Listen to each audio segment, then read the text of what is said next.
They were friends. They were roommates.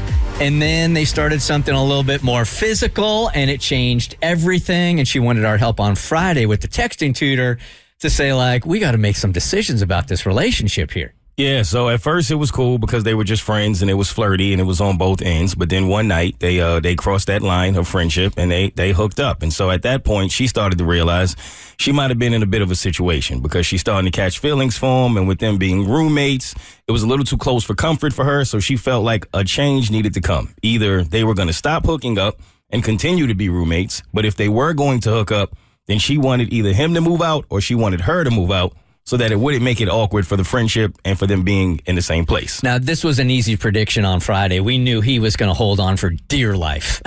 Right? Exactly what he did. He did not want to move out of that situation. He was having his cake and eating it too. He liked the situation, but she's like, look, I would never move in with somebody this quickly if we just started dating. So we need to either redefine our relationship, but it's got to be one or the other. And he made the very mature decision during texting tutor and saying, why are we doing this during text? Which is what Kristen says every week. Every single week. We should never be doing these during text. It should always be a face-to-face. So that's where we left it off. Yep, we laid the groundwork and they were going to have the conversation. And here's how the conversation went. I'm so weak. I admit it. I gave in and changed my mind. Which is exactly what we told her not to do. Right.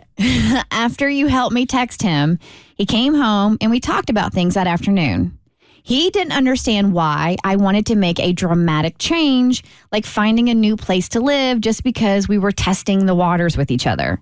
He said he didn't want to rush into anything, but also didn't want things to completely end. He was afraid that one of us moving out would end things because then we'd have to agree that we were officially dating or else we'd fizzle out since we weren't in the same household. Wait, let's run over that one more time. Yeah. I'm going to read that line again. Yeah. He was afraid that one of us moving out would end things because then we'd have to agree that we were officially dating or else we'd fizzle out since we weren't in the same household. Because, relationships don't survive unless you're living together. Yeah. I told you he was going to hold on with everything he had. Logic or not, man, he is throwing everything at the wall right now. Yeah, he is. However, he also didn't want to definitively stop hooking up for fear that this becomes serious and we are suddenly a couple already living together. All right, so what he's saying here is I want this exactly the way it is right now. I want to continue to be physical. Nothing.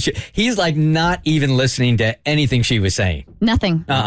So he convinced me not to think too much about it. He said we are two people who enjoy being together and who happen to live in the same space. Wow. He convinced me to remove any labels or expectations for now.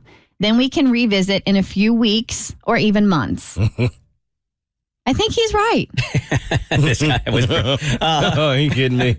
Why let my overthinking ruin a really good thing? I mean, if we did move out and continue to date, I'd probably just be spending the night with him on most nights anyhow. So what's the difference?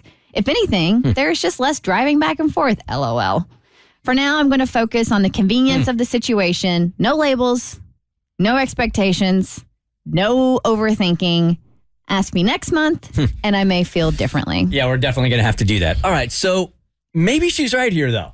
Aren't we always saying focus where your feet are? Yep. Focus where your feet are. Be in the present. Be in the present, right? It's a gift. So they're in this situation right now, which has certainly changed, but she's having a great time. So she's anticipating it being like too much if he stays there. Maybe he's right. Maybe like let's not put labels on it. Let's just play this thing out, and if it doesn't work, then we'll try something different. But right now, it's great. I wasn't mad at it at first. I mean, I get it. Like I'm not.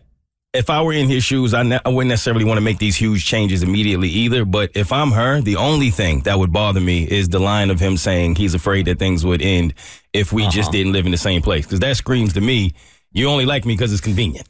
He was throwing every single thing at the wall to see what would stick. Right. Like used every single excuse as to why it would be best for them to keep the situation as is and still staying together.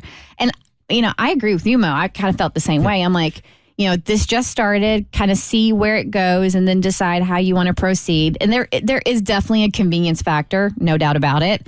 And I agree with that. But you should never default to convenience just because sometimes what's worth it is hard. Once again, we'll play this out. So, okay, so he moves out. They continue to date because they're vibing so much, right? And then in just a few months, things are going so well that he goes, well, what are we going to do now? And she's going to go, well, you should move in with me. So they're going to end up in the exact same place. Am I wrong? I mean, no, you're not wrong. I don't think that's what would happen because I don't think he's that into her, to be honest. I think if they were to move out, it would fizzle out, but that could happen. I'm having a hard time focusing because I got to use the bathroom. Is that it? Because I see how much pain you're in right now. Well, and I wasn't really exactly sure what was going on there. That protein and grape Gatorade probably ain't sitting too that well. sip and spills concoction I had earlier just hit the stomach. Yeah. And I got to go visit the ladies' room. Go, get out. Okay, thank you. See you around. Thank you. Bye-bye. Bye. The Bert Show. Like what you just watched, you can get more of The Bert Show on your favorite podcast platform. Wherever you listen to your podcast, you can find us. I don't know what any of these buttons do, by the way.